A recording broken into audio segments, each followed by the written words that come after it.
To be live. And apparently we're live. Let's just check that we are actually live.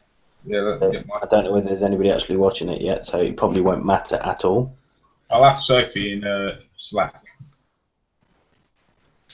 Well, I've got the stream going as well, so I'll find out in a minute. Right, I'll start in a second then. Even though we are live, I'll start in a minute and then I'll cut this bit out, download it, and I'll re-upload it to the actual channel. Yeah, we're live. It's showing.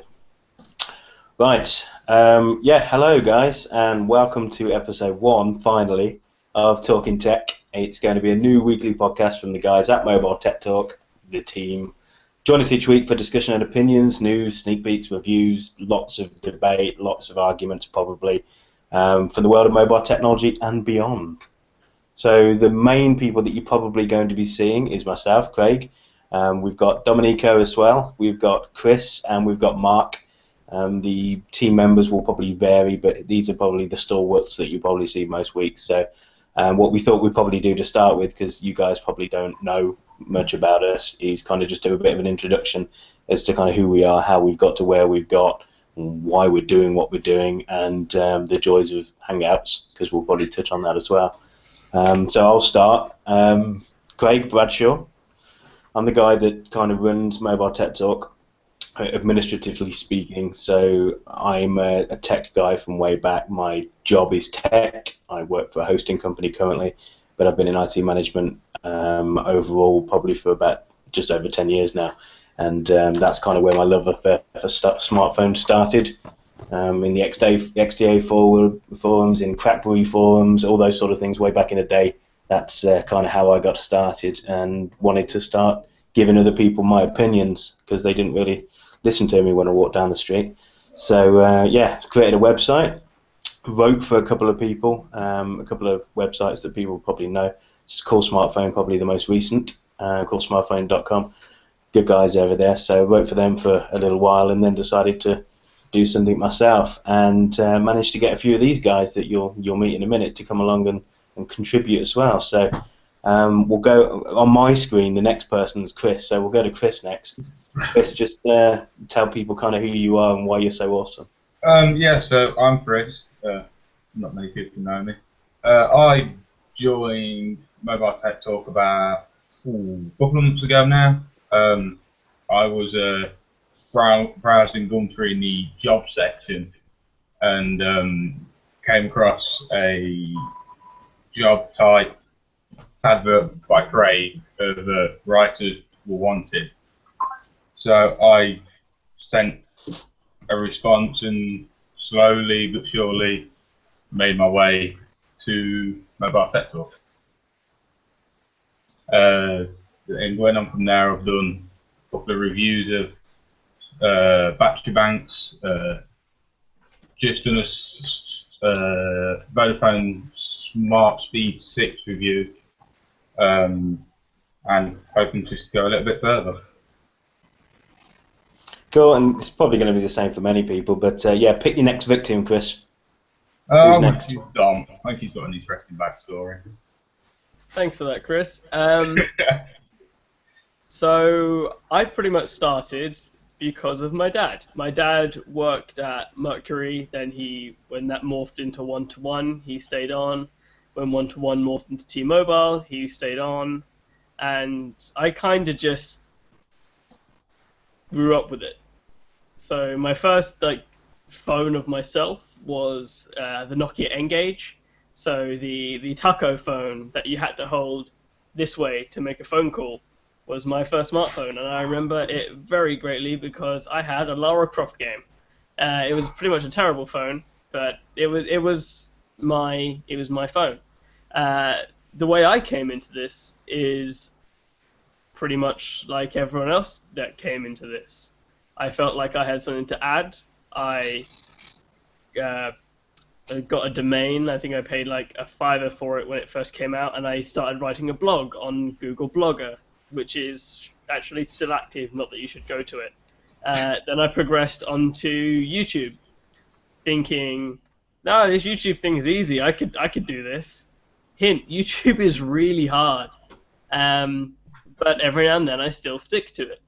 And then a little while ago, Craig approached me and said, "Do you mind doing some writing for the site and doing some reviews?" I think, correct me if I'm wrong here, Craig, the first review I did for the site was a cable. I can't correct you because I don't know, but I think so. Yes. I think it was a tilt cable. Yeah. Yeah, well, that was it. Yeah, it was. True, it was. And ever since, and it's been a couple of months since then, I'm stuck with the site and I've done reviews on whatever I can. So, yeah. So I think the last person here is Mark. Yes, it is. Right, well, so my story regarding the world of mobile phones and such goes back an exceedingly long way. I think the first phone I permanently had was a Philips C12. Anyone remembers that back in the day? On Cellnet, Philips thing. Yeah, it was great. I remember, not that I ever did such a thing, but if you wanted to end a call that you were on, you could surreptitiously just unscrew the aerial as you walked, and the signal would just get progressively worse and worse, and then die. But not that I ever did that to anyone. So I suppose right from there, first smartphone would be the Sony Ericsson P800. Again, I'm not sure if anyone else remembers that. It rings a bell. The P800 now. Blue thing, ran Symbian, used UIQ, had a touchscreen interface. It also had a little button keypad on the bottom that you could remove and had an entirely touchscreen phone, which for a long time many people seem to marvel at. But yeah. And so since then, in terms of writing and reviewing things, I'm predominantly coming from very much an audio perspective. I've been doing headphones and earphone reviews for a few years now, and just kind of naturally with the convergence that mobile phones and audio sources have kind of taken, two things have just kind of blended together, and so I guess that's where we are now. Yeah, and I think I should probably point out the irony of the audio coming from your stream as well. But yeah, it's nothing to do with him, guys. It's you can blame whoever your ISP is. I think, Mark, right? Well, technically the ISP, but I blame OpenReach. They refuse to upgrade the wire that I'm connected with, and unfortunately, unless I wish to move house, my options are use OpenReach or have no internet. Yeah, and that's the epitome of sledgehammer to crack a nut, I think. So, yeah. So look, guys, this is who you'll probably be seeing on a weekly basis. The one thing I should probably touch on is, yes, we were about 15 minutes late. You can moan at us about that if you want, or you can say, isn't it amazing that when we said we were going to live, within an hour of when we said we were going to be live, we were. Hangouts has got a lot to answer for. It's both amazing and shit in equal measures. Yeah, we'll probably talk more about Hangouts as the weeks go on. But yeah, so the way we're probably going to do things going forward is we're going to have a news section, we're going to have a topic section, we may have some feature bits and pieces to throw in there. But what we're not going to have, if you've listened to lots of tech podcasts, is cool little jingles to announce them, because A, we have no money, B, we have no money. So if you want us to do a jingle, then send us one. And if you have lots of money, send us that too. I suppose we should probably move on quickly. Feel free to rewind that if you want to revisit it. But yeah, so we'll move into the news section. So Dom's going to lead the news section and just kind of go through some bits and pieces that we think is going to be interesting to talk about. We may touch on things a little bit more or a little bit less as the weeks go on. Feel free to throw some things at us by Twitter or the Q&A, and we'll get to those if you want something specifically answering related to the topics that we've got. So over to you then, Dom. Brilliant. So, first off, I thought we'd talk about Qualcomm's new QuickCharge 3.0. Now, this isn't brand new. It's a couple of weeks ago at this point, mid-September. I still thought it was quite relevant to talk about, though, purely because it's going to be around for a long time. If you want the cliff notes, basically, it's 27% faster than QuickCharge 2.0, and it's 38% more power efficient. Now that's important because if any of you used QuickCharge compatible devices and then just left them for a while, although they weren't designed to, they were pretty much designed to not be, they still got kind of toasty. So having something that is a lot smarter about how it delivers the power and is more efficient in any form is very much wanted. Let's have a quick look. I think, yeah, they're quoting 0%, 80% in 35 minutes on a compatible handset and charger. Now that is insane. Though, I don't know what Blackmagic Motorola is using in the turbo power charger for the Moto X style.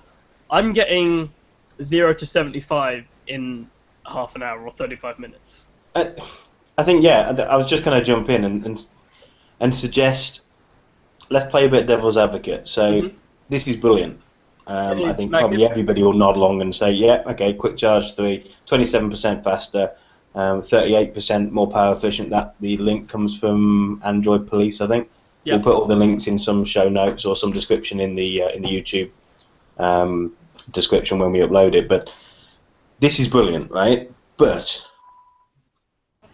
should we be focusing our efforts on improving the speed of charge, or should we be focusing our efforts on improving the resilience of said charge in the device, so we haven't got to charge it as much? Or can we effectively do both with equal measures? I think I'm going to chime in first here purely because I actually have kind of some weird knowledge on this. The problem is we're trying to do both, and there are so many people trying to find battery longevity miracle cures that they pretty much can't secure the funding to actually make the miracle cure. It's almost like the money's trying to be spread too thin, and it sounds incredibly stupid. But we'll think like, great, QuickCharge, whatever. I'd rather have a battery that lasts 5 days in a charge than lets me recharge in 5 seconds, which I'm pretty sure we all would. But the problem is we've seen these miracle batteries like the carbon nanotube ones or the aluminium batteries that will revolutionize electrical vehicles or whatever. And they say, but we've only been able to make it in small quantities in the lab, and it actually costs £5,000 per unit. So I want phones to last longer, but until we can make them last longer, I think we need some sort of fast charge capability, but I don't think it should be made by a single company, i.e. Qualcomm. I don't know if any of you know this, but the official USB IF, the implementers for them, actually have their own power delivery specification for USB. And this is what the new Nexus phone's using. That's why you can't use quick chargers with the new Nexus, because they draw a higher current. They're 3 amps at 5 volts, I think. Yeah. Which means it's a 15-watt charger. But the higher amperage means pretty much all QuickCharge 2 devices are useless. I think the one I have here is 2.1 amps, but it's 12 volts or something stupid like that. So I'd rather the USB IF have control over a quick charging USB standard than Qualcomm, Samsung, whoever else. Yeah, I mean, I can understand all that, but the issue that I would like sort of looked at in terms of the fast charge is, what's it going to do to the longevity and survivability of the battery? Because it absolutely destroys it. I mean, and with devices all now having sealed-in batteries, because, God forbid, you just be able to pull the battery out and put in a new one, you know, as much as I don't want to think that this is perhaps intentionally being done as, oh, look, we can super fast charge. Oh, yeah, and it's going to make your battery life half. by a year and a half's time, so you will be encouraged, shall we say, to upgrade. Yeah, conspiracy theory, but nothing would surprise me at this time, to be fair. And I think I think Dom chimed in straight away. It's going to have an effect. There's no doubt about it. They're specifically not coming out and saying without any further damage or without decreasing the longevity of your battery. And there's a reason they're not, because it will. What are you running over there, Chris? I don't know whether you've got a QuickCharge device at all, but what do you think? I think it's a good way to move forward because everyone's complaining about terrible batteries, and being able to charge them quicker is a great idea, but it's more. I don't know if it's proven. I'm not really read into quick charging myself, but it will shorten the life of the batteries down, which will mean people will either have to upgrade, or the manufacturers would have to put in removable batteries. But the logic would be the upgrade, which means people will then spend more money, and then will be moaning about spending more money. We've got to upgrade every year. I think the idea is there, and it's a great idea, but there's limitations. I think that's where the 38% more efficient comes in. When they say efficient, they pretty much mean it produces less heat. The heat is what kills a battery. When the battery gets too hot, the chemical makeup of it basically just turns to crap. So if they can keep the heat under control, no matter how much they're putting through it, they can increase its battery life, or they can stem the rate that it decreases. It's still going to have a detrimental effect on the longevity of your battery. There is no way around that until we get new battery technologies. But I don't think it's not like it halves the life of your battery. But I am one of those people, and I'm not the only one. Linus Sebastian of Linus Tech Tips also does this.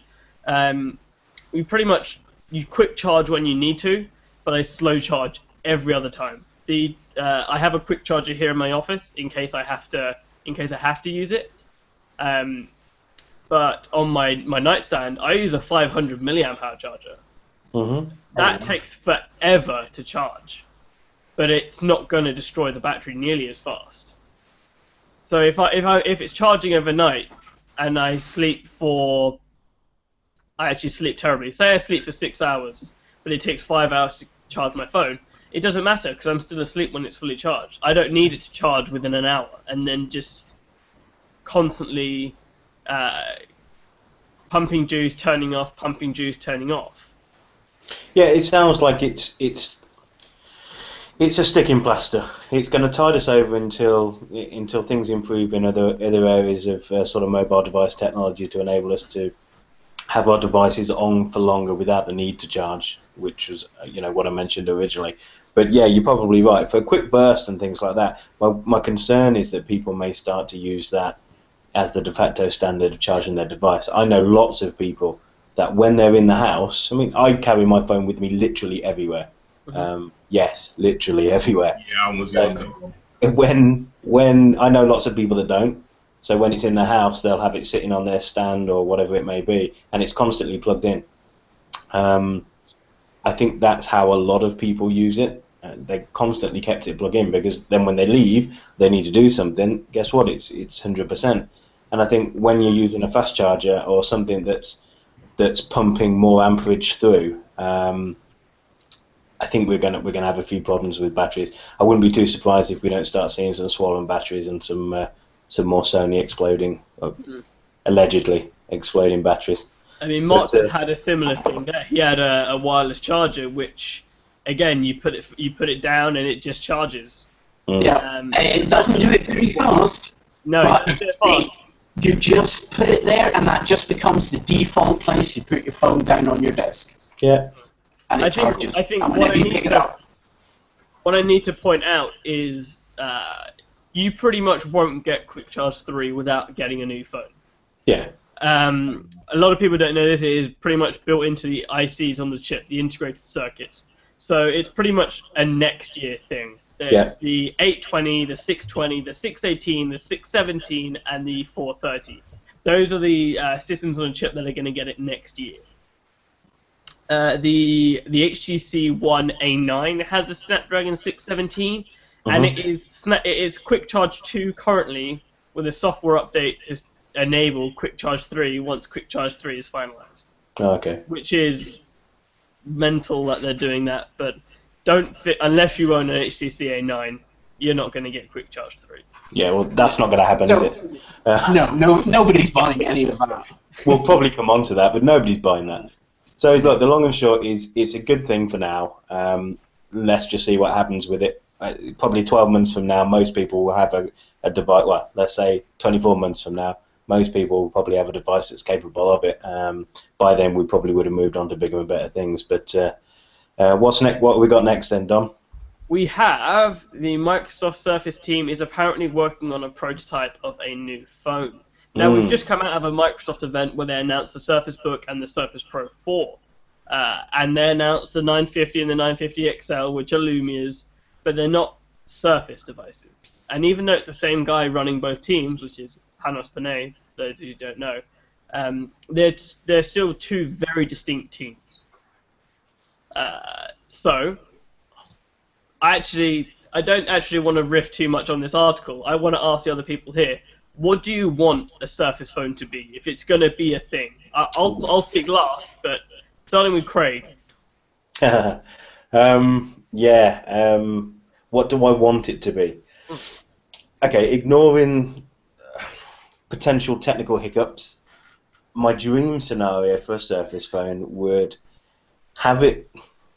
I'm just trying to think of the plainest way I can put it. Let's say that a Surface phone for me would have the ability to run native Windows apps.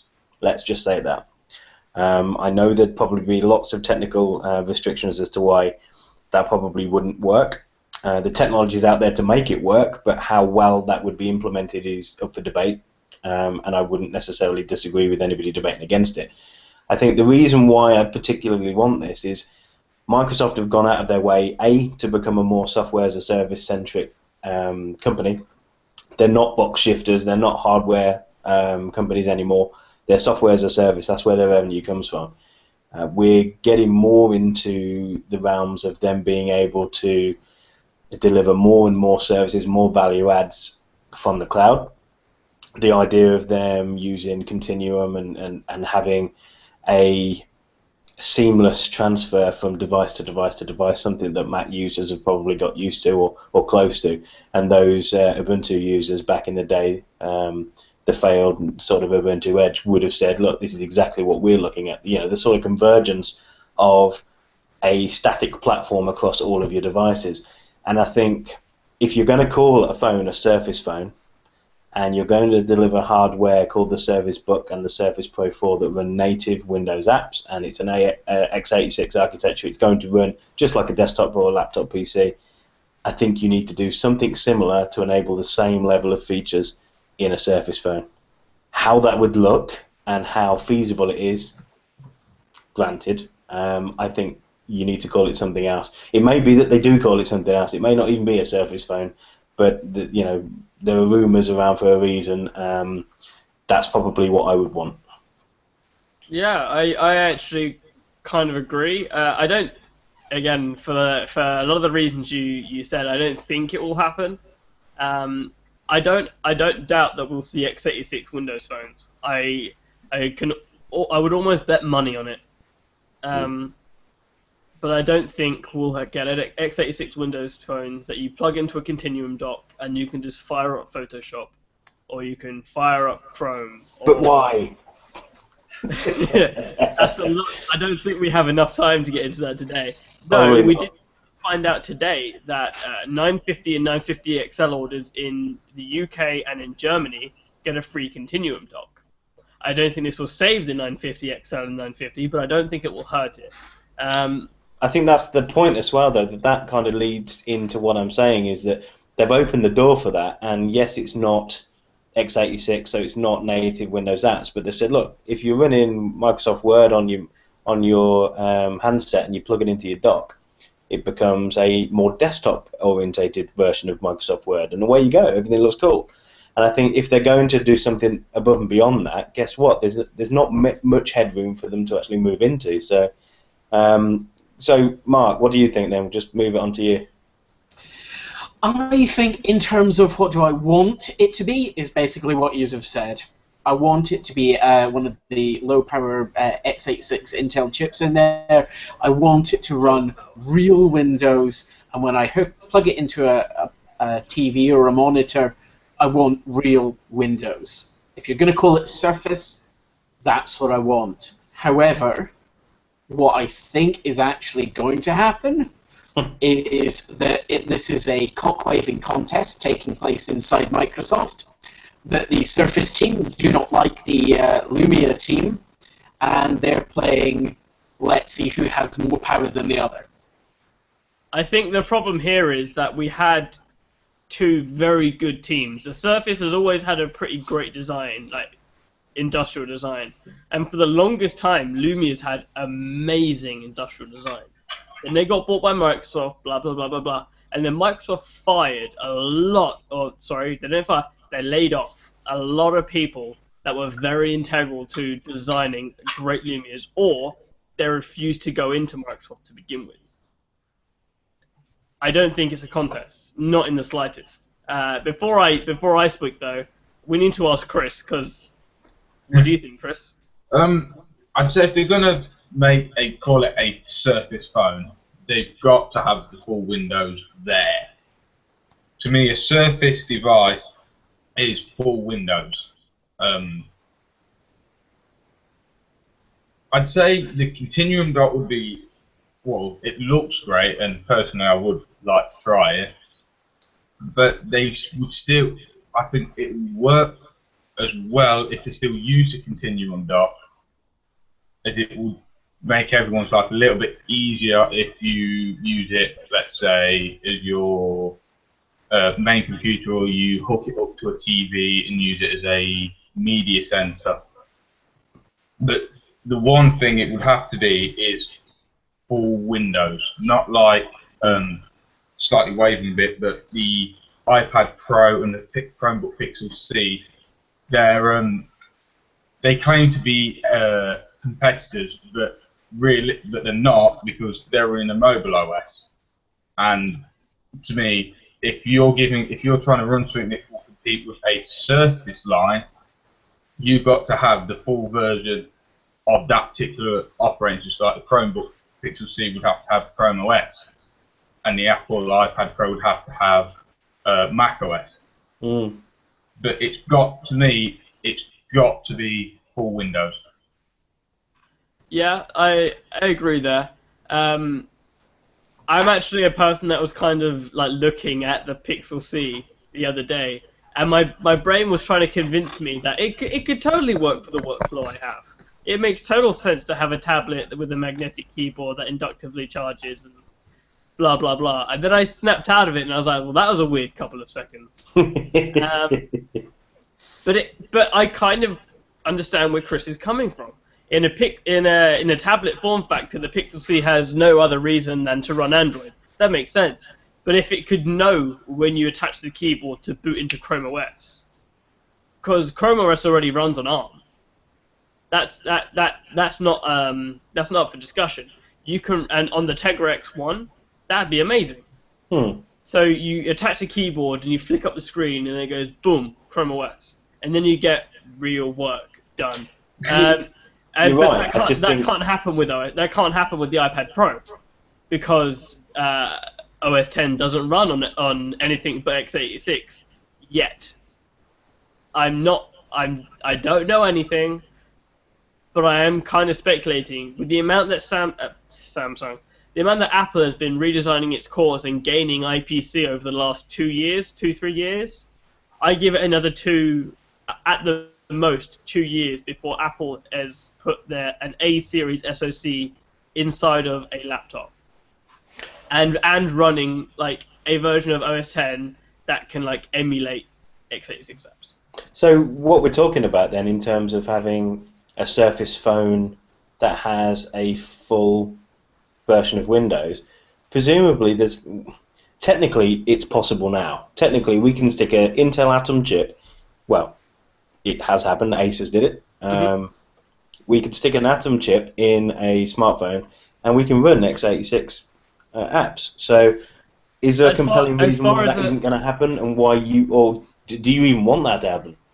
I personally don't want that to happen, but I think there is a technical limitation as to why you can't just yet, because the Windows 10 for mobile or Windows 10 mobile phones, whatever it's called, is actually kind of different. It's the same like on Windows, but the Windows 10 for mobile is still quite different to Windows 10 for desktop. You can't just download an exe on a Windows 10 device, boot it, and suddenly have Steam running on your phone. Yes. A lot of skullduggery and hackery will have to be done to do that. I do think it is at some level possible. I don't think it will happen purely because full Windows apps are huge, and we're still shipping 16 gig phones. And then like you plug it into a dock and it's like, oh yeah, no, it's cool. I have Photoshop, I have Premiere Pro, I have iTunes, VLC, and Spotify. That's great. And my 64 gig phone has 500 megabytes free. However, we keep kind of going back to the saying Photoshop. Most people don't run Photoshop. Most people on a computer, they just fire up a browser and sit in Facebook. So the current continuum is fine for most people. Yeah, yes. You're probably right. But I think there is a mental block where if you tell people you buy this phone and you plug it into your TV and it's a real computer, they will like the idea of it. Doesn't matter how much functionality of it they use or don't. They will like the idea of it. You can sell them that idea. I don't think we can sell this idea until phones come in much larger capacities. Oh no. Yeah, but that's not hard to do. Well, really? You say that, but we've still got people selling 16 gig phones. Like, there's not a single problem with it. Point made. Yeah, exactly right. And it's just a money issue. It's doable. I mean, Asus sell a 256 gigabyte version of the Zenfone 2. Like, it's just a money question. It's doable. They just won't do it because there's no incentive to. If Microsoft, when Windows Phone 7 launched, there were reference designs. You could only use a Qualcomm processor. You could only use this resolution screen, etc. If they could do that again and say baseline 64 gigs of storage. Well, they don't have to do that again because they're the only one making Windows phones. That's true. That is true. They just have to say, we're making a phone and it comes in two versions. It comes in a 128 and a 256. That's done. Yeah. Microsoft's got the checkbook to do it. Yeah. And inside the Continuum dock, there's also a water-cooled liquid loop. So when you dock the phone in, you can run Photoshop, and the back of your phone doesn't melt off. Or you can have a little coaster and it'll keep your coffee warm. No, I think the consensus we've got to, guys, is that I think we all know what we'd want. We all know we're not going to get that. Yeah. And we all therefore don't know what the Surface Phone is. So probably I can almost tell you what it is. It's going to be a 950 XL that looks like a miniature Surface. It won't have a pen and it won't have a kickstand, but it will look amazing. It will have a proper implementation of USB-C. That's it. It will be ARM. We'll all be disappointed, and it will cost a lot of money. So basically, they'll continue their current method of manufacturing devices then. So yes. Okay. Fine. Should we move on? Yeah, let's cross that one off. So the next one we've got is Three, our friends over here in the UK. Not that there's probably anybody other than UK people watching it or watching this podcast. But yeah, they've launched VoLTE LTE, 4G Super Voice brand. Tell us about this then, Dom. Well, Three have started taking cues from T-Mobile US, Apple, and Microsoft, which is brand all the things. Pardon me, sorry. So basically, 3 in the UK is the smallest carrier, kind of like T-Mobile in the US. They're kind of the scrappy underdog, very internet first, blah blah blah. Now 3 has just started to roll out their 800 megahertz spectrum. They acquired it in the Ofcom auction, I think last year or the year before, something like that. And pretty much they're using this for VoLTE, voice over LTE. Basically, they can turn off their current 3G masts, and we can still have voice and SMS, and it goes through the data network. This is great because they can pretty much go around and retrofit all their current masts as 4G masts and not lose anything. The problem is 800 megahertz is kind of limited. Yeah. You can't buy a whole lot of it at the moment. You buy it in 5 megahertz chunks, I think. And 3 bought 2. Then, don't get me wrong, like the deal with lower frequency bands is you get less people on them. They penetrate a lot further. The closest mast to me, I think, is a half a mile away. But if I put on the 3 website a 4G super voice capable phone in, because the masts around me do have 800 megahertz, it suddenly shows up in my house, and it's quite trippy when you realize that going from 1800 megahertz to 800 megahertz is this amazing. But yeah, I don't know why they seem to want to follow T-Mobile, Apple, and Microsoft in branding all the things. I would rather just called it voice over LTE. But 3 say this already covers half the UK, which is pretty amazing, seeing as I'm pretty sure their service doesn't cover half the UK, but whatever. I say this as a 3 subscriber, by the way. They are pretty amazing where I live. Chris, what do you reckon? Let's go to you first this time. See, I've never really, whenever I'm out and about, I never really get a phone call. I never really get a text. I probably get 2 texts. I probably send about 2 texts whilst I'm out. So, to me, if I could, in theory, get away with just using data, and I am with 3 myself, and the fact they have an unlimited data plan, I think will be a good motivation to get them going, and it's probably how it's going to get the most usage for these people that have these unlimited data plans. Sounds like a good idea. How they roll it out, it could be a bit, depending on how to do it, it could go brilliantly or it could go superbly wrong, like most things. But as a concept in doing it, it's a good idea. But is it really a good idea to move straight to data and not leave something behind just in case? I think sorry, Craig. I think this is kind of precarious for 3 because 3 got their name for only having a 3G network. Before, everyone has a 2G network to fall back on, which is what they did. Everyone moved to 3G and kept their 2G networks. And then when they launched 4G, they moved all their voice and data onto 3G and started turning their 2G into 4G. So they still had a fallback. 3 don't have a fallback. Which could be an issue. Which could definitely be the issue here. I want to say it's going to be amazing. Again, as a 3 customer, I am a paying customer. I want to say it's going to be amazing. But like everything mobile in the UK, it seems like it's going to launch up north first. And then, because I don't know if anyone knows this, I live as southernly possible in the UK. Yeah, like I checked your postcode out. Yeah, a 5-minute walk down the road, and I'm literally at the seafront, and I can see France. So I'm not sure it's more possible to get more southern than I am, and I have to actively go looking for 4G masts on pretty much any carrier. So I'd be happier if I could get 4G currently. Like I think the same thing happened last year or the year before when EE said, "All right, we're launching 4G plus and we're doubling our speeds," and I was like, "I'd rather you doubled your coverage," but I don't want to get too caught up on this. Basically, 3 is launching voice over LTE. It's a very limited amount of handsets. I think it's the Galaxy S6, the G4, the S6 Edge, and the iPhone 6s and 6s Plus, or something similar to that. It's a very limited. Because 3 have to.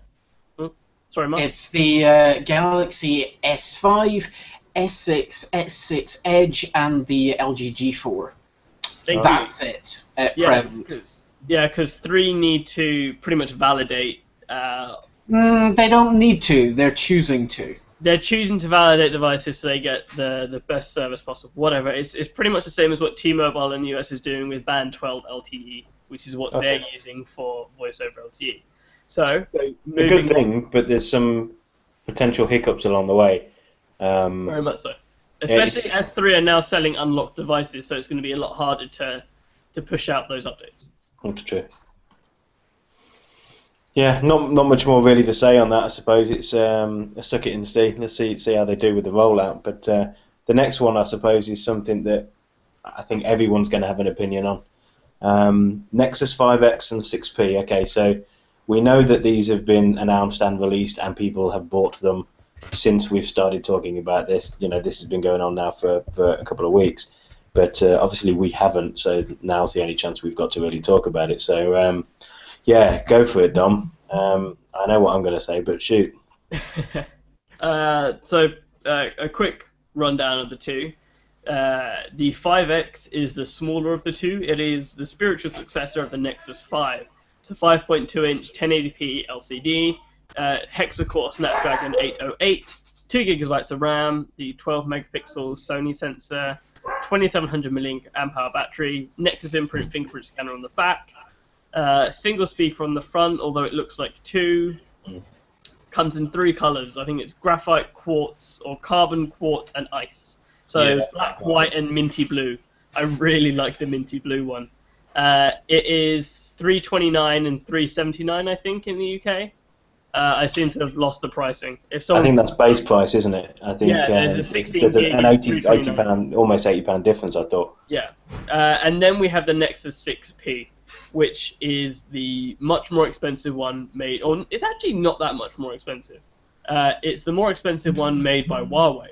Now, this is the first time Huawei has made a Nexus device. It's actually the 3rd time LG has made one. Though Huawei has come out kicking here. 5.7-inch Quad HD AMOLED display is apparently the same display as in the the Note 5. It's the latest generation Quad HD AMOLED from Samsung, which it inspires a lot of confidence from me as a big AMOLED fan. There is 3 GB of RAM, a octa-core Snapdragon 810, which not the biggest fan of, if I'm honest. A non-removable 3450. I saw that correct. Non-removable 3450 mAh battery. The same 12 megapixel camera on the back, 8 megapixel camera on the front. And this one is made out of aluminium in black, white, or aluminium. What I didn't say is that both of these devices come with a brand new USB Type-C port, albeit it's USB 2 speeds, and it doesn't have all of the alternative modes. It's still USB-C. And I can't wait until all the cheap £100 Chinese knockoff phones come with USB-C. And there is no Qi, as Mark is pulling up a wireless charger. There is no wireless charging in either of these. So pretty much the reviews are coming in on both. The Nexus 6P is pretty much the Android phone to buy.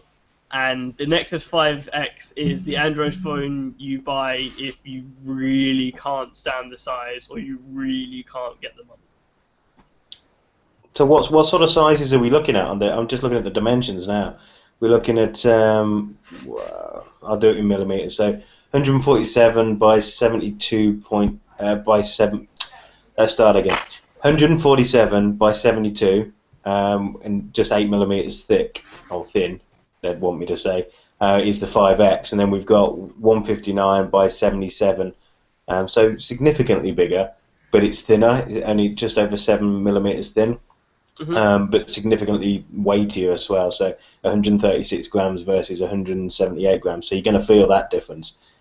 But other than their screens and other than their processors, there's not a lot to choose, I wouldn't suggest. So I'm not a fan, just like you suggested, I'm not a fan of the Snapdragon 810, for those who don't know. Capable processor in terms of speed, there has been throttling and performance issues with that product since its launch. A lot of high-end OEMs, so Samsung and LG, decided not to use the 810. Samsung obviously went with their own in-house chip, so Exynos chips for the S6 lines and the Edge lines, and then obviously LG went for the 808 in the G4, and they've done so again in the 5X. So there's a reason why some of these big players aren't going for the 810, despite the fact that Qualcomm will have you to believe that things have changed with the 810. So they've had some hardware revisions. So this is not the hot chip you're looking for. Correct. That's what they'd have you believe. Which is strange. So there's a reason, the 820 as well. Yeah, there's a compelling reason why you may want to stay away from the 6P. But normally with the more premium phones, you'll get better camera, better battery, better connectivity, better charging. So we've got same camera. Yep. We've got with slight differences because of the SoC used. Yes. Because the 808 is, unfortunately, I hate to say it, an inferior chip in some ways. Mm-hmm. It has a weaker ISP and it has a weaker GPU. It actually does have some restrictions from the 810. It doesn't do 240 frames per second slow motion. It only does 120 FPS. It also doesn't do electronic image stabilization. Now, neither of these phones have optical image stabilization, but at the higher end, the 6P does have electrical image stabilization. So, yeah. Okay. Yes. There's a difference in some of the underlying the software related to the camera, but in terms of the sensor, it's the same sensor, isn't it? Yes, it's 12.3 megapixel Sony IMX377, 1.55 micron pixel, whatever. And just in case people don't know, what's special about these sensors as far as Google will have you believe? It's pretty much a sensor designed for a point and shoot. With larger pixels. Yeah, so what people don't realize is to cram more pixels on a sensor, you kind of need to go smaller pixels. So, for instance, the first couple generations of 13 megapixel cameras on phones, so the S4 type generation, all had, I think it was like 1.1, it might have even been smaller than that, micrometer pixels. Yeah. That's why they were horrendous in low light. HTC tried to combat this with the ultra pixel and went, look, big pixels, lots of light, and they went 2 micron pixels. Worked for them. They went the other way. They went, all right, no, it's fine. Huge pixels, less pixels. So they went to 4 megapixels that were 2 microns in size. Google has kind of gone in between. They've got 12 megapixels, so they've got enough resolution, and they're 1.55 micrometer pixels. So they're big enough that Google says it negates the need for optical image stabilization. Okay. I disagree there. I still think they would have benefited from optical image stabilization, but they don't. But it's not so detrimental that the camera experience is horrible. Okay, so let's throw it across to Chris. Obviously we know the reviews are out. So Dom, I think we've all probably seen a few of them. So we'll cover off what other people think of the devices, because unfortunately we haven't seen them yet. Yes. I've actually seen a 5X and touched it for about a few minutes, but I haven't seen a 6P. So what do we think of it on paper, based on what we think we know, and then we'll kind of have a look at what the reviews are saying.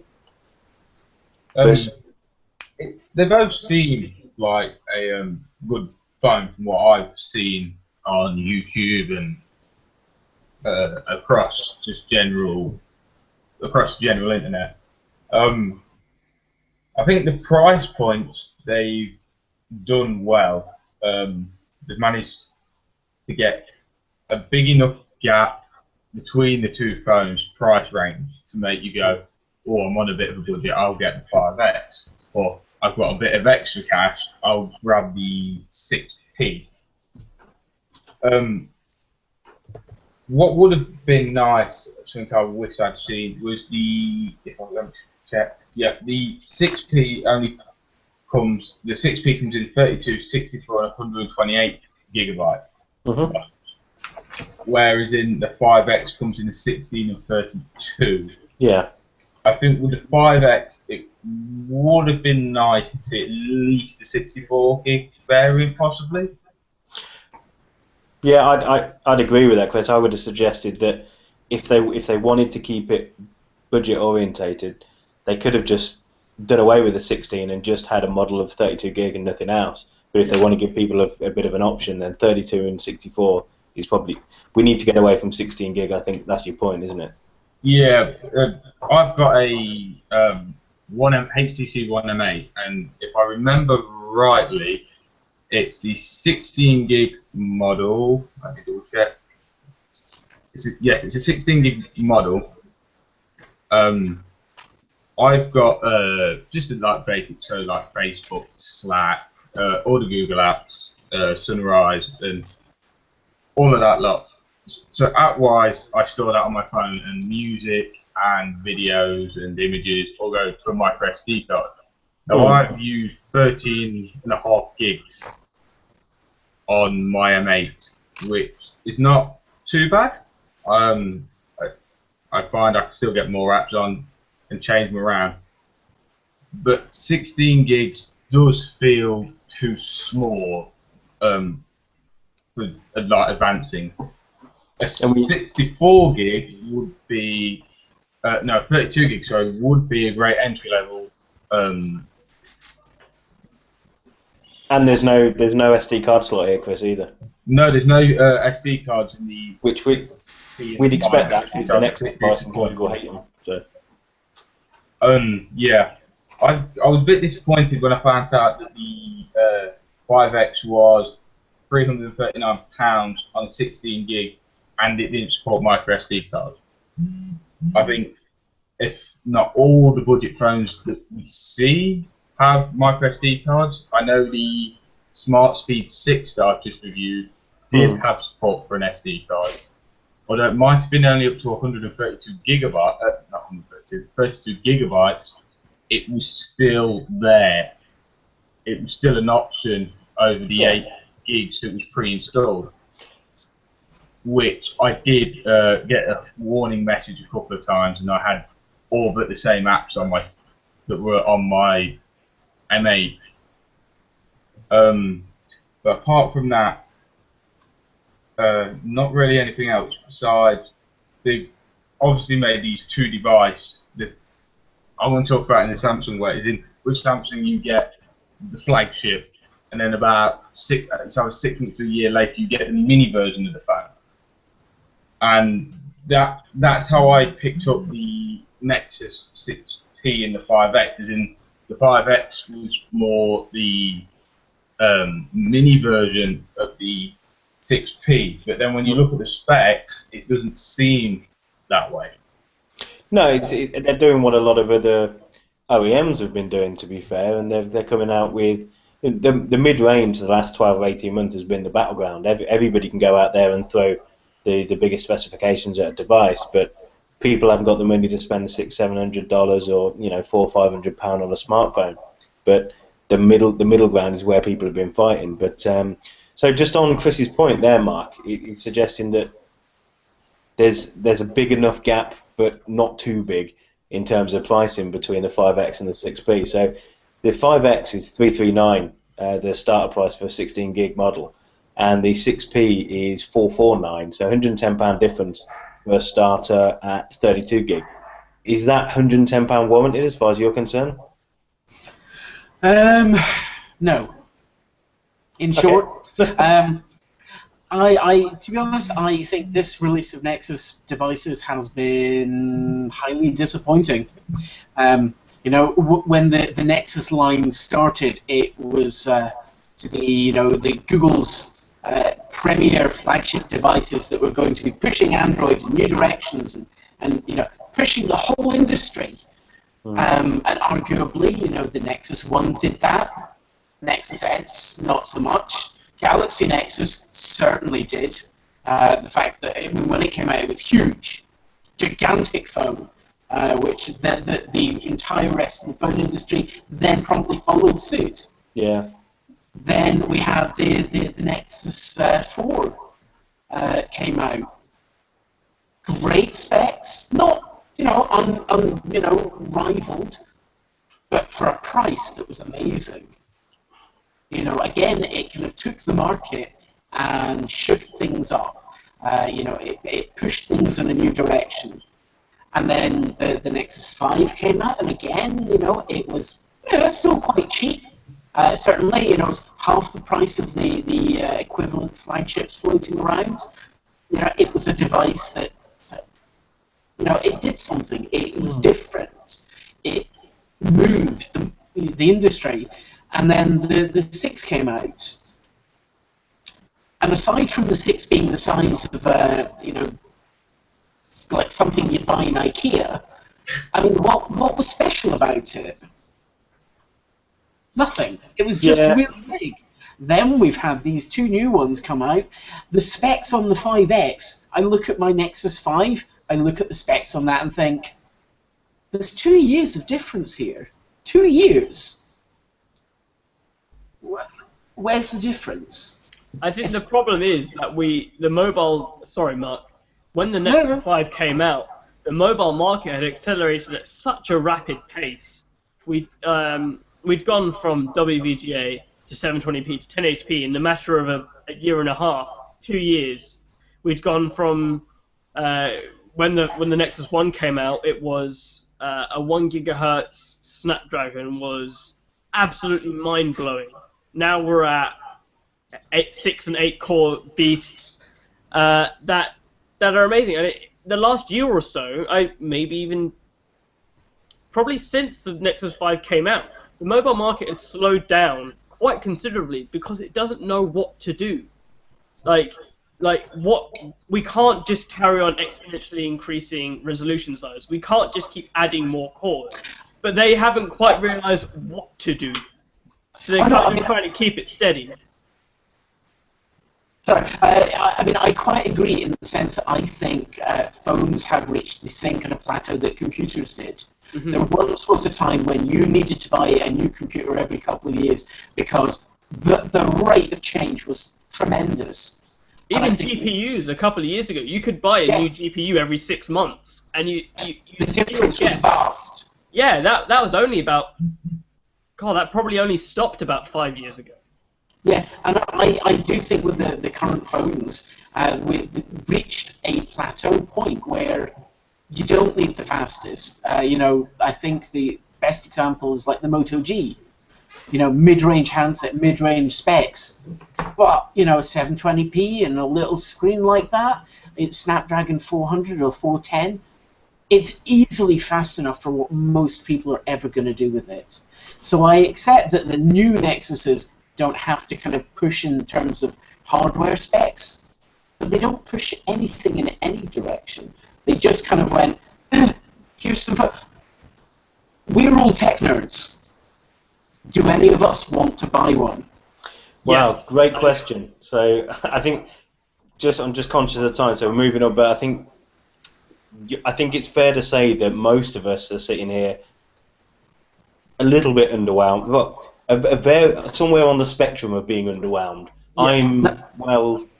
None of us are getting our wallets out. I don't get my wallet out because if I open it, dust literally flies out and maybe a bat. Honestly, if it was my cash, I'd buy 32 gig 6P. Despite my love for smaller phones, I think there's a £70 gap between the 32 gig 5X and the 32 gig 6P. At £70 difference, I would rather have the big phone and be unhappy with its size for everything you get in return. Okay, so just taking that on its merits then, Dom, I'm just thinking we'll move on to another topic in a minute. So we know where we're at. Mm-hmm. What are the reviews saying? So what are the big wigs, the Android authorities, the Verges, those guys, what are they saying? If you have the money, buy the 6P. It is the best, and it's the best Android phone you can buy. The the best fingerprint implementation on Android. It is, and for once, not a horrendous camera. A lot of them are saying it's actually quite an amazing camera in pretty much every situation, apart from low light. And the only way people have been able to get around the apart from in low light thing is to either be on a tripod or have optical image stabilization, shooting in RAW, and like praying to every available deity, I think. Or be a Lumia 1020. I can't quite decide at this point. So everyone has pretty much been saying the same thing. Like Nexus Imprint is just as amazing as Google sold it. Now on tap, not quite as amazing as Google sold it. Yeah. But now on tap is kind of, if I go back and watch the original reviews of the Nexus 7 and the Nexus 4, when Google Now first launched. Google Now was pretty shitty when it first launched. It had no information on you. It was trying to guess, and it got things so wrong. And now we are here. I couldn't imagine giving up Google Now. Like, yes, it's a battery drain. I'd live with a battery drain for what it gives me. I think just to round it out, I think people will get the benefits from these Nexus devices. So the Nexus line has always been about Google showcasing to the world how they can put a manufacturer into check and get them to build the piece of hardware that they want them to build. But also the bit we haven't touched on is the software, and I think that's potentially where customers are going to get the biggest value out here. So whereas you used to be able to buy a budget device from the Nexus line and get great software, you're now having to pay a little bit more of a premium in terms of the hardware because, well, everybody's making you, but you're still getting stock Android the way Google intended. I think potentially with some of the battery saving stuff they've got in there, and again, time will tell, and we'll do our own hands-on reviews when we get a device with, well, I think you've got one or rooted. We'll get some device with Marshmallow on to see how it works, but the general consensus is we're probably a little bit underwhelmed, but somewhere between they're okay to they're not okay, and I think the general consensus is that the 6P is probably the best Android phone that you can get out there at the moment. Couldn't really comment because none of us have got one, but yeah, we'll wait and see on that one. Interesting stuff because it's the first time Google have ever brought out two phones at once in a Nexus drive, so they obviously understand the need to take on both the flagships and the mid-range, and I just wonder whether they've done a slightly better job at one and not the other, but we'll see. Sorry, before I quickly move on to the next topic, which I actually do want to talk about, I want to posit a single question. I don't want long answers, I want very short answers. Would you rather Google made the 5X, or would you rather they made a Moto G type device? Because I'm sitting here looking at the 4.7-inch Idol 3 and the Moto G on my desk, and I'm like, a 720p, like a 4.7-inch 720p screen, Snapdragon 410 or 615, or it doesn't even have to be a Snapdragon, with a fingerprint scanner and maybe a slightly worse camera, but at a reduced price point. Would you rather they made the 5X or that type device? Go on then, Chris. You go first. Ooh, that's a good one. Imagine you've got a countdown sort of clock behind your head. Away. I don't know. I've seen the Moto G in action, and I have had a play. I also had a play with the latest. Well, at the time it was, I think it was a Moto E as well, which seems to be discontinued. That's kind of a whole new topic. Unfortunately, it's not discontinued, but whatever. Oh, it's not discontinued. It's no, but they vanished. should. They should discontinue it. Yeah, it's all but discontinued. And the Moto G I was with was the 2014 model, and it felt responsive. It felt nice to use, and the stock Android made it better. I mean, I kind of like stock Android. I think it's just a little bit better, though I do like some of HTC Sense 6 features, like the double tap to lock. You've got stock Android on the 5X, don't forget, Chris. So in those two, you've got the same thing. So which one would you go for? I'd probably say the 5X is in. It would be pushed more, and I can see why Google have done it. It will make them more money in the long run. The Moto Gs, they're not bad, but obviously because they're 720p displays, I'm not really sure. If I was going out on a budget, if I was budget oriented and was the biggest cheapskate on earth, I would say to go to the Moto G style, as in very good, but there's limit. But you see where corners have been cut. If I had the big wad of money, I'd be okay. Let's take the 5X. But it's a very tricky one for me. I think the way they've done it, I'd say the 5X. You've just got that little bit more power. Okay, Mark. See if you can beat that short answer. 5X.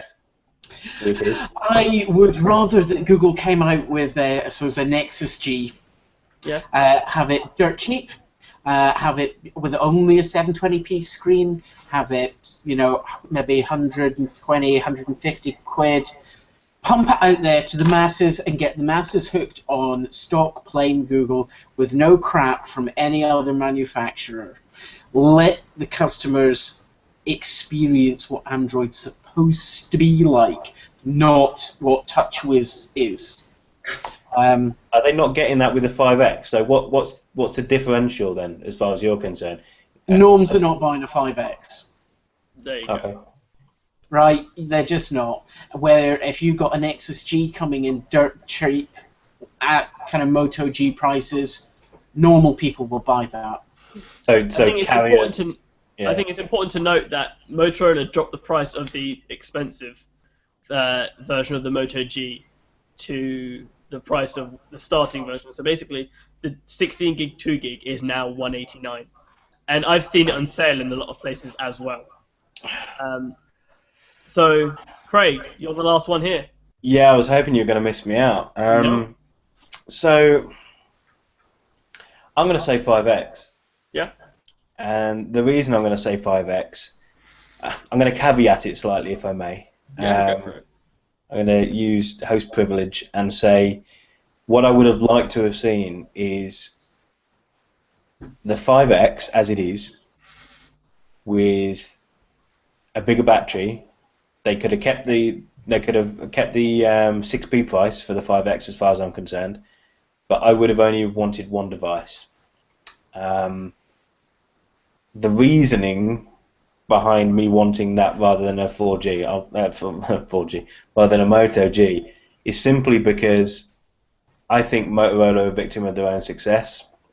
I think they've done a great job of marketing the Moto G line as the everyman's phone, and I don't like that. I want my tech to be unique. I want to be able to know that there aren't a million people that have got my phone, but I also want to make sure that there's sufficient people that have my phone and know about it and care about that line to be able to push support and push Google to actually keep updating. Well, I know they'll keep updating the phone, but fix any issues, sort of zero-day issues that they've got, which the sort of carrier-branded phones and the sort of push through the carriers that Motorola would have had with the G, that would have pushed that sort of support model. So I think I would prefer the 5X, if nothing else, because of the general aesthetic. I don't like the actual I don't know whether you've touched one, but I don't like necessarily the plastic feel. But if I didn't have to touch it, I would prefer to look at a 5X more than a Moto G. I haven't played with a 5X, but I have played with a 6P, like very briefly. Yeah, I like the 6P. I don't know whether it's worth the extra cash, so I would have preferred them to have stuck with this one device. The 5X for me, anyway. I think if we're like talking about what we want one, I would like, if I could have the small Idle 3 with actual up-to-date software, I will continue to bash Alcatel One Touch about this until they say anything. This is still running Android 5.02. Are you just adding another phone into the mix? No. Oh. No. I'd like this level of phone. So the Idle 3 or the Moto G Okay. Up-to-date version of Android, and I want some of Motorola's features built into stock properly. Things like Moto Display. Yes. Like yes, ambient display is okay. It does not hold a candle to ambient display or Moto Display. It's amazing. Same with like the double chop for torch and the double twist for camera. That stuff is amazing and should always be in Android. But personally, I'd rather have the cheaper device. Oh, so you'd rather go for the Moto G for the software tweaks? 100%. I'd Okay. go for the cheaper device. So moving on to we've been on this one for a while. I'm gonna merge the next two because they are actually very related. It is the Microsoft Surface Book and the Surface Pro 4 reviews. And do you just want to cover this one off, and then we'll maybe have a more in-depth conversation on the next couple? Yes. So pretty much, Surface Book is amazing for what it is, but it's still first gen, and it has all the compromises that every other convertible has. Because it's trying to be a tablet, the top half is heavy. Because it's also trying to be a laptop, it's a very loose hinge. There is no way around this, and I personally feel that Microsoft should have just made the laptop they were alluding that they were going to make. I also feel like the current incarnation of the Surface Book is wrong. They should have just made a metal dock with a hinge for the Surface Pro 4. Totally agree. What are the reviews coming out and saying about the Surface Book? The Surface Book it's pretty much the best Windows laptop, except it's also Gen 1 and it's not actually a laptop. Windows 10's amazing, the keyboard's pretty amazing, the trackpad's pretty amazing, everything's pretty damn great until you get to that hinge, which is a dynamic fulcrum hinge. Because of the weird snake shape, it doesn't actually close properly, so the back end is actually a little bit of a wedge shape. Stuff can get inside it. I think Joanna Stern crushed food in between hers, and it was kind of weird. I think Tom Warren from The Verge said pretty much every time he took it in and out of his bag, he had to take a microfiber cloth to clean it because so much shit got in between the two halves. So again, great product, what it is. Still great project, but still Gen 1. And the 4? Now this is pretty great because they stopped trying to sell the Pro 4 to everyone. The Pro 4 is for people that already believe in the Surface idea. So they made the screen better. It's 0.3 inches bigger, but the actual quality of the screen is phenomenal. I linked to the AnandTech review in our show notes. If you've got the time, sit down, drink 3 espressos, and then power through the AnandTech review, because the amount of depth they go into, they show you just how much effort Microsoft put into making this the best Surface ever. The color gamut of the screen is unbeatable. The SSD used is one of the top-of-the-line Samsung SM951s. It's a PCIe SSD, which is, if it did any more, it would literally breathe fire at you. It comes in a Skylake Core M, a Core i5, or a Core i7, and none of them are terrible. The battery life is also pretty amazing. The new touch cover actually has keys you'd want to use, a trackpad made of glass, and even on some models a fingerprint scanner that isn't rubbish. They stopped trying to convince people that they need a Surface. And the people that already know they want a Surface, they've just made the best Surface. And the reviews are basically backing that up. The AnandTech review backs that up? Pretty much every review says that. If you're sold on the Surface, there is no other Surface to get. So it sounds like Microsoft have actually done a good job then from the reviews. I don't suppose we'll necessarily ever get a review unit of that for Mobile Tech Talk, but I mean, I could try, but it's pretty much always going to be that. We can try. Okay, I'm just going to jump straight to. I'm going to miss out our number 7. We may come back to it next week, so I'm not going to mention it. But I want to quickly chat about the OnePlus X. So today, the OnePlus X was announced, and it's kind of two phones, but kind of not. It's one phone with two SKUs, probably, two different sort of product types, and it is effectively OnePlus's mid-range device, Dom. I'd say that. Initially, I thought of it as OnePlus's iPhone 6s compared to the OnePlus 2 6s Plus, but that doesn't seem appropriate, seeing as there are actually, unfortunately, quite a few regressions here. So we'll quickly rattle off the specs. There's a 5-inch 1080p AMOLED display, which, from what I heard, is stunning, which I'm very happy about. There is, but inside, it is essentially the OnePlus One with a Snapdragon 801 clocked at 2.3 gigahertz, 3 gigabytes of RAM, no NFC, unfortunately, which is a real bummer. There is no USB-C, it's back to micro USB. There is a 2,525 milliamp hour lithium polymer battery, a 13 megapixel Samsung ISO cell camera on the back, and an 8 megapixel OmniVision camera on the front. And all of this comes in at and it's 16 gigabytes of internal storage with a micro SD card up to 120 gigs. All of this comes in at a price of £199, or $249, or €269. I like this until you go onto their website, and you can buy the OnePlus One for 64 gigabytes for £20 more. Is that with or without an invite, Dom? That is without an invite, and but you have to have an invite to buy the OnePlus X for the first month, and then I think they're like, it's every Tuesday or something silly like that. They're gonna open it up without invites. So let's throw that straight to Mark then. I'll let Mark have a go at that one to start with. I could probably guess where he's going to come from, but let's see. I'm kind of curious as to what you think I was going to guess. I think you're going to tear it to shreds. No. Oh. I actually kind of quite like the specs. The only thing about it that I don't really get was there seems to be kind of two versions of it. There's an onyx and a ceramic, and the ceramic is in some way, I mean, that seemed a little bit kind of a double take for me. That just seemed a curious thing for them to be doing with it. It's very odd.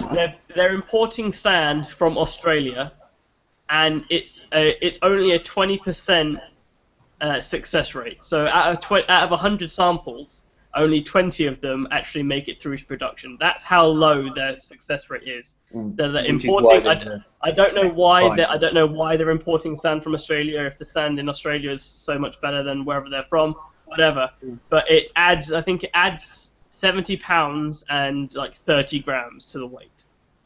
Yeah, I mean, I just kind of don't really understand that. And to be fair, I suspect you probably won't really see the difference until you see them side by side in a car phone warehouse, and you can go, ooh, the ceramic one, that's really pretty. I want that. But the price I can go, I don't want that. Oh, well, perhaps, yeah. But then don't forget, most normal people, should OnePlus actually get into normal shops, most normal people buy on a contract, so they have no idea what a phone actually costs anyway. That's true.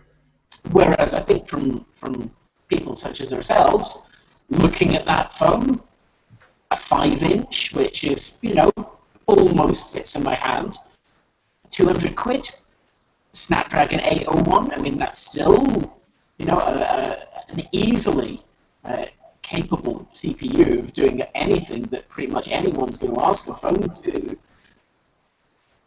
Yeah, to be honest, the only thing I see as being a big drawback is I would like to be able to walk into a branch of car phone warehouse and buy one, rather than having to deal with OnePlus and their weird sales techniques. Yeah, it's the age-old OnePlus conundrum, isn't it? So, what do you think, Chris? See, there's not very much price difference between the OnePlus X and the OnePlus One, as Dom said. Something I've always done is I've never gone out and brought lately, the past couple of phones I've had, I've never gone out and brought a mid-tier or an entry-level phone. What I've always gone and done is brought a 2-year-old or a 2-year-old X flagship. So with the case of my S3, I had that when the S5 was out, and from when I used it, I never had it crashing. I never filled up the storage on it. It was all around a good phone, and I don't know if it's just me or if anyone else ever found it, but I like old flagships. I mean, my HTC One M8, I've not had any issues with, and that cost me £120 about 6 months ago. That's a very good deal. It was on one of the Facebook selling sites, one of my main areas to get looking stuff, and I got it for 120 quid. I was like, oh, well, it's the M8. I like the M7. It had always interested me. The front firing speakers always interested me. I was like, whoa, that means I'm not going to be covering the back speaker up like I did with my S3 trying to watch YouTube videos. Would I buy the OnePlus X? Probably not. I'd be more inclined to buy the OnePlus One. Okay. One feature I have noticed on there that I do like is the fact, I don't know if they did it with the OnePlus One, I can't really remember, is that it's a dual SIM, but one of the SIM cards can replace with a micro SD card slot. Yeah, they didn't do that. This is the first OnePlus device. The OnePlus One was single SIM, but you could order SIM trays with either micro or nano SIM size. The OnePlus 2 was dual SIM, but only both of them were actually SIMs. This time they're doing the trick that pretty much all Asian phones are doing, which is you either have the SIM card this way or the SD card that way, but you get both. I think that's a good design forward, yeah. And it does keep the device looking nice, and if I'm not mistaken, it's a sealed back, isn't it? Pardon? The back's non-removable, isn't it? If I'm not mistaken. Yeah. It's a glass sandwich. Yes, it is, isn't it? It's a glass sandwich, which means to me, glass front, glass back equals getting dropped. I've seen multiple Nexus 4s had been smashed, had all the glass shattered, and I've seen a couple of a fair amount of 4Ss that had a crack going straight up the back diagonally. I would like to point out that 3 years on, my Nexus 4 is still in pretty much pristine condition. I have had to recently replace the battery because it started to swell, but pretty much everything else, solid. It's more the clumsy people, but I see mainly it's the iPhone 4 and 4Ss. I see smash backs, destroyed screens that how they're still working is a mystery to me. But no, I think it's a good idea. It's a good concept. But as someone who buys old flagships, I probably wouldn't invest in it. Okay. So I think I might be the only person that'd buy it then. Oh no, Mark would. Mark would. Yeah.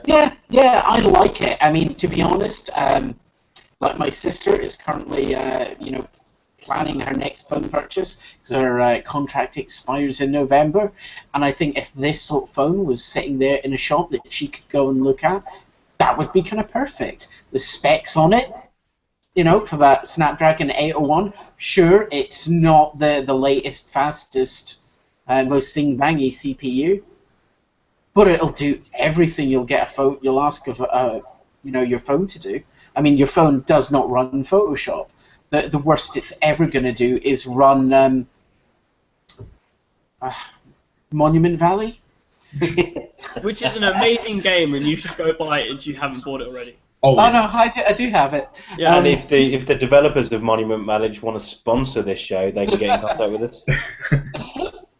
But yeah, no, I agree. I agree with Mark. There's only one thing putting me off this phone. It's the fact it's micro USB. Yes. Really? I understand. They said this. Yeah, and it's a little thing. Like, as much as I hate the fact that it's a USB 2 implementation, they were the first to spearhead USB-C on mobile. They were, but it bothers you because you're an uber tech nerd. Yes. Most normal people, they don't have a clue what USB-C is. I 100% agree, but this is why I wouldn't buy it. It's the only thing that they said, oh no, we wanted to make it thinner. I was like, bullshit. No one is asking. They wanted to make it cheaper. Yeah. Like, the current ICs needed and the actual buying the port for USB-C is slightly more expensive than it is to buy a micro USB port.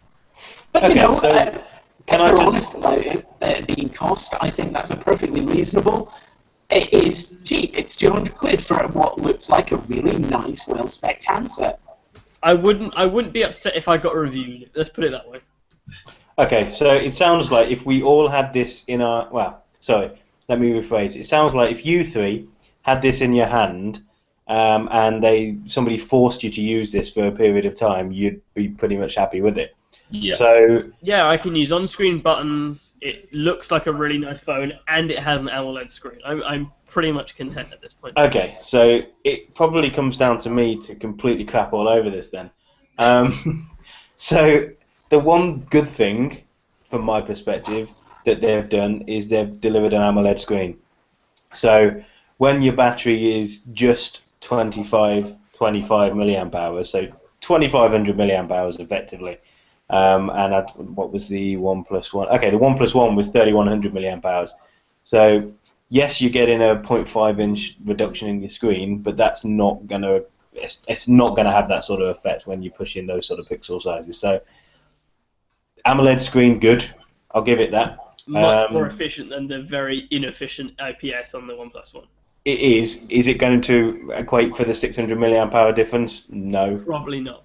5-inch screen, good for a lot of people. I personally would probably want it to. I'm okay with 5.5 inch, but 5-inch screen, yeah, can't complain about that. 16 gig only, I'm going to complain about that. That's ridiculous. I'm also going to complain about the dual SIM, which you guys liked. I'm going to say that there's no point marketing your phone as dual SIM if, under certain circumstances, it's not. Why on earth can we not have dual SIM with a micro SD card? Don't even give it a micro SD card if you're going to do dual SIM. So yeah, I absolutely agree on that point. One of the things that I always think is just so frustrating is when they say dual SIM. When would most people want perhaps a dual SIM? It's when they go on holiday and they want to stick a local SIM in their car too, in their phone too, which I suspect would be the time they most want to slap an SD card full of movies and music and whatever because they don't have unlimited data. Yeah, I mean, look, we all know there are ways and means around that. I'm just thinking, from my personal opinion, is that I don't think you can market a device as a dual SIM device if, under certain circumstances, that feature is taken away. So that's a negative as far as I'm concerned. There are a couple of other negatives that I want to point out. So happy with the Snapdragon 801. So I've still got my OnePlus sitting up over there on my desk, on my shelf. I still used it up until maybe a month ago. I was using it daily. Brilliant phone still. I loved it. And I specifically, if I can get the word out, liked the what's their Oxygen OS implementation. That was pretty good. It was very near stock-like. However, they've delivered a 2015 phone, and this is from the flagship killers stable. So we know that this isn't a flagship killer, but this is from the same stable of people that like to push boundaries and be disruptive in terms of their releases. They're delivering us a phone with Android Lollipop. That's not great as far as I'm concerned. And I think the other thing is, I've spoken about the battery, but that's probably my biggest downside on it. We don't have any NFC. Mm-hmm. We don't have any Qi wireless charging, which probably would have bumped up the cost a bit, but not by a lot. My biggest bugbear of this is the fact that you kind of stole my thunder right at the beginning, Dom. There's lots of what I would consider negatives here, but if they were to deliver this phone at a 150 price point with a few of them negatives ironed out, I'd go, okay, OnePlus have done it again. Yeah. Ignoring their invite scheme, because everybody knows that that's ridiculous, and it's a little bit infuriating. But I would have gone, wow, they've been disruptive again. They've just completely destroyed the market, and they've made everybody look at themselves again. But what they've actually done is made people compare the OnePlus X and the OnePlus One. That's the first thing I've seen on all of the reviews and all the previews and all of the hands-on that kind of launched after the embargo this morning, is that what we're effectively looking at here is a year-old device in better clothing. They should have stopped selling the OnePlus One when they introduced Yeah, it. even from a PR perspective, that's the least they should have done. I also think they should have potentially taken some of what was said around the OnePlus One and improve it. They didn't do that with the OnePlus 2 as far as I'm concerned. They took things out. They had a chance again to kind of iteratively deliver something better, akin to what LG have done with the 5 moving to the 5X. I think the 5X is legitimately a Nexus 5 successor. I don't think the OnePlus X is a legitimate OnePlus One successor. That's probably where I'm at. Yeah, I do want to point out, do you remember when the OnePlus 2 came out and I think it's Carl Pei, kind of let it slip that there was a second device coming in the year, and he was like, it's amazing, I don't know which one I'm going to use, whether it's the OnePlus 2 or the mystery device. If this is the one he was talking about, I am very upset. Or as upset as I can get about something like this about a person I don't know. It doesn't seem like a competition to me.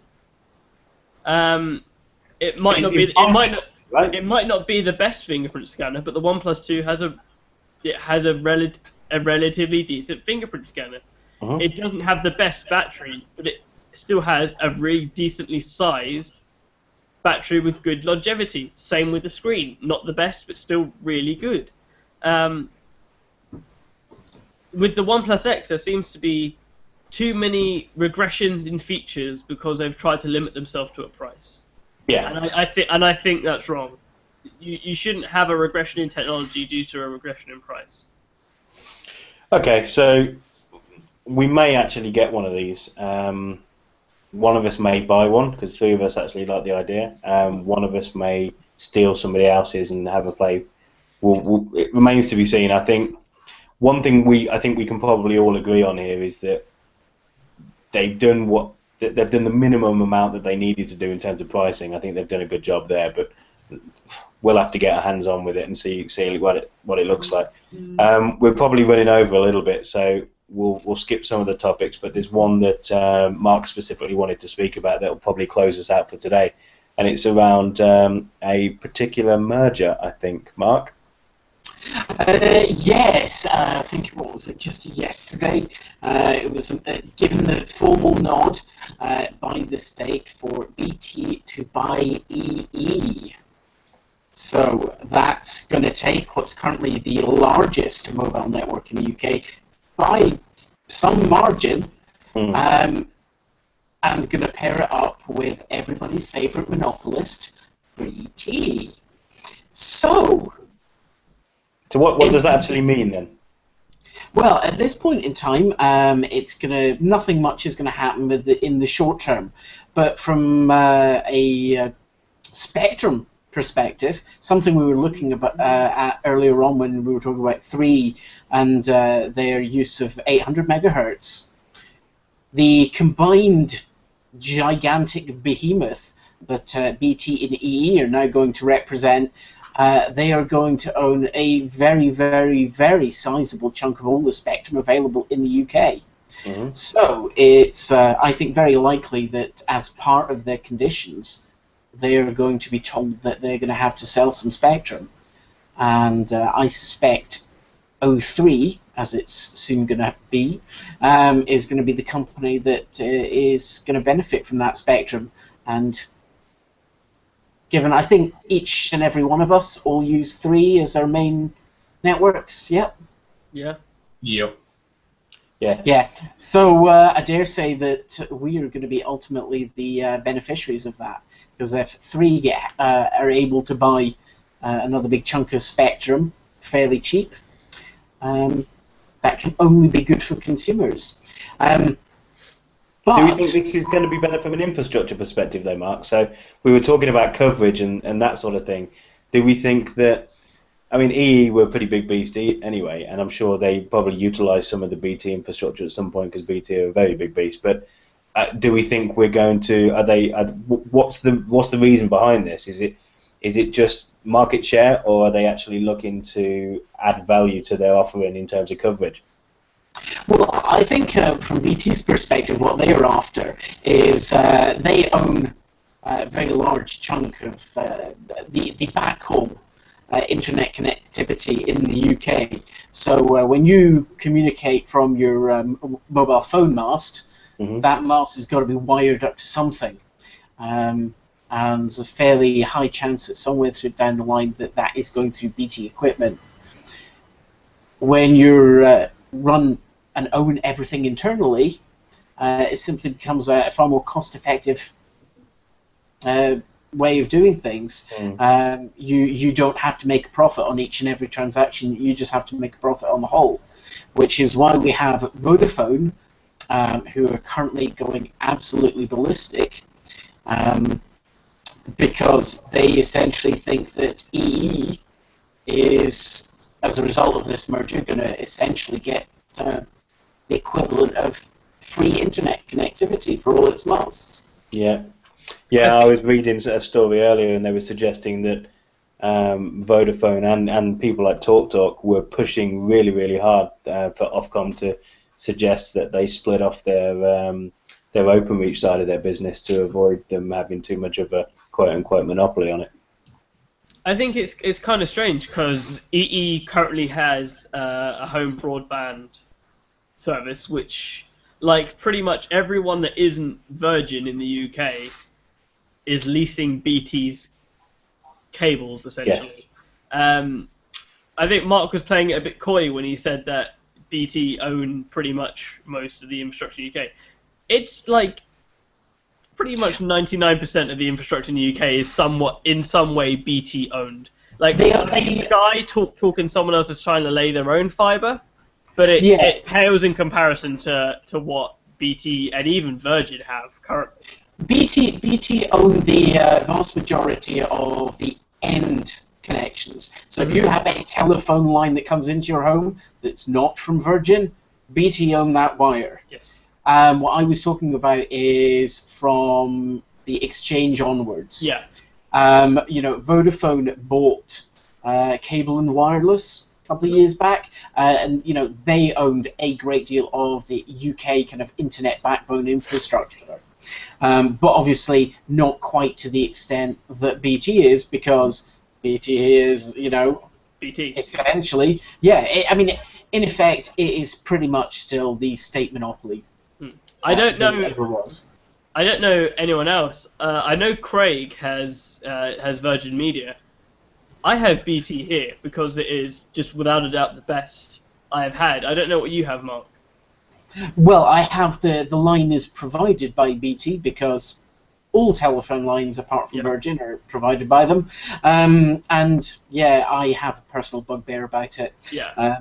As may be evident at various points by my shitty audio, BT have decreed that my cabinet is not commercially viable for them to upgrade, so I can go spin.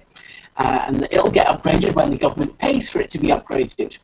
But because I live in Edinburgh, which according to the government is one of the UK's super fast broadband cities, the whole city is commercially viable, so they're not planning to pay for it to get upgraded anytime soon. So Chris, Craig, Chris, No. who's your internet provider? Don't laugh, but I'm with TalkTalk at the minute. Oh, you're having a bit of a rough week then. Well, it's not like it, yeah, kind of. I only went with TalkTalk as where my estate is, the cabling is a bit old, and I have had BT out a couple of times in the past, quite recently not. But I walked. Sounds a bit sad, but when we were thinking about putting it in, I walked up one side of the estate and back down the other side of the estate with my Wi-Fi open, just seeing what was there. and TalkTalk turned out it was the most commonly one. So we went with TalkTalk, and where I am, I'm rural Leicestershire, so not half of my village does have fibre optic. Like the top half of my village has fibre optic, the bottom half where I am doesn't have fibre optic. Bit annoying, but it's not too bad. I could say it could be worse. Yeah, So, I mean, go on, Dom. no, I was about to say, I have BT. I have their 8020 Infinity 2.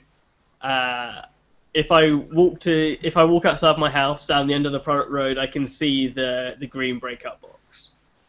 It took BT 9 months to admit that box actually existed. So for the first couple of years of us living here, we had to live on 10 and 1 from Sky, and then we were granted permission from Sky to, oh no, wait a sec, you can have fibre optic. So we had 40-10 from Sky, which, because it's Sky, was actually 4 and 1 most of the time. And then we moved to BT because it was the best for us at the time.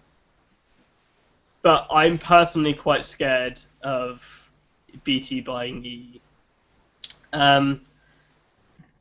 Because BT the devil? I don't think BT are the devil, but I think EE are pretty much the devil, and like it's kind of like the lesser of two evils buying the more evil of the two evils, and it's kind of like, why is this, like, it doesn't need to happen. This is purely a market share play here, and it is very scary to me because when it becomes, oh no, wait a sec, I can give you the fastest broadband in the UK, and because we're still using copper like fucking idiots, I can sell you line rental, and I can sell you TV, which is sent over the super fast internet, and I can sell you your mobile plan, all for 20 quid less than everyone else. Oh, and because we're the biggest network in the UK, you get signal everywhere. That's kind of scary to me. They can charge whatever the hell they want because they know you're probably going to pay it. Yeah, and I think that's the point I was going to make, is that from a BT perspective and from an EE perspective, kind of from the inside looking out, from the outside looking in, this makes perfect sense because they've got both ends of the market. EE have got a stable platform and a profitable business in terms of their mobile offering. BT have a quote unquote muffled laughter mobile offering, which is poor and nobody uses. But they have a very good internet backbone in terms of their market share, and they provision and provide the internet backbones for all of the carriers that deliver broadband. So it makes sense for them to kind of merge.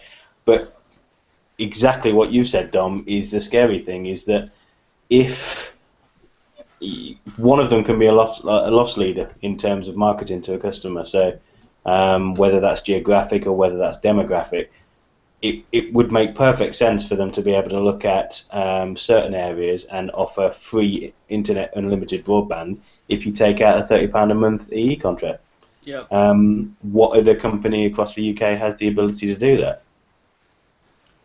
Correct me if I'm wrong, Virgin Mobile is an MVNO still, isn't it? I believe so. So they can't do it. Well, they can, but I mean, and they do. Don't get me wrong, they do. They do offer it as part of their services. I mean, but what it doesn't do. Their MVNO is written off of EE, isn't it? Yeah, so EE can just say, oh, we're slightly rising the prices for our MVNO. Yes. So everyone that is an MVNO of EE is slightly more expensive. Therefore, they're less cost competitive. Yeah, so the only they can still offer the product, but in terms of their revenue, their return on that particular investment in terms of the product that they're shaping is nowhere near what BTE will be able to provide, because they'll be able to just say, well, okay, we're making zero revenue over here on this part of the business, but we're making 110% return on investment with the broadband. So across the patch, guess what? We're golden. Essentially, they can take any one section of that business and run it at a loss. And they can run it at a loss funded by the other sections of the business, which, although it's technically illegal, it's not exactly impossible to get around, and screw all its competitors. I mean, I think in the UK that we're kind of lucky in the fact that the two competitors that are going to be rivaling them might not be so vast here, but in global terms, they are big. I mean, in global terms, Vodafone is bigger than BT. In global terms, Hutchison Whampoa, again, it's bigger than BT. Hutchison Whampoa could buy BT and then like still have enough money to buy it again. No, they could like buy BT and then probably bail out half of Greece's debt with the money they have. Like Hutchinson Whampoa is stupid rich. I think the long and short of this, guys, is Vodafone that is known pretty much everywhere. Yeah, Hutchinson and don't Whampoa forget is that, massive in Asia. Telefonica, who own O2, is massive pretty much everywhere in Europe. Yeah. So just to kind of close this one out, because it could run and run and run, I think the one thing we can probably say is that there's Ofcom have suggested that it doesn't present an unnecessary risk to competition in the UK. However, Vodafone and TalkTalk, who aren't small beasts themselves, are suggesting that they're suggesting vehemently that this isn't the case and that something needs to be done about certain arms of the businesses that are looking to merge. So this is probably going to run and run and run, and we'll probably end up speaking about it again. I'm just conscious of the time, considering this is the first one. So we'll probably round it out now and probably cover some of the topics that we haven't covered today in next week. In the next one. So before we sign off, I just want to say, good job, British government, for letting this happen.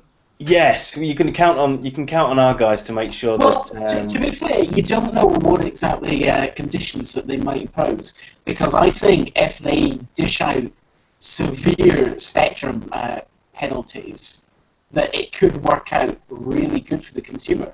Because don't forget, when EE merged, they were told you've got to get rid of a big chunk of spectrum. The only buy was 3, so they got it for a song. Yeah. And what have they done with it? They've given us unlimited data for very little money. Yeah, exactly. I mean, this specifically what I said. This sort of conversation is going to run and run and run, and this is the reason why these guys are obviously complaining to Ofcom still. So, okay, so that's probably about it for this one. If you still kind of want to continue the conversation and learn a little bit more specifically around the BTE stuff, head over to the site of mobiletechtalk.co.uk. Lots of articles, reviews, hands-on. So what we do as a website predominantly is we don't chase after the news, we don't clickbait, we look at the products that we've currently got and people currently have in their hands, and we review those and we give you honest opinions on them. We would probably do more news if we actually had more time and more money. Anybody out there?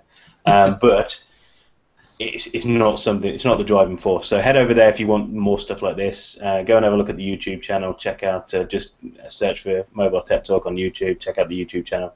We're starting to have a little bit more video content. Dom's done lots of videos before on his channel, so maybe he'll do a few more. I'm starting to do a few more.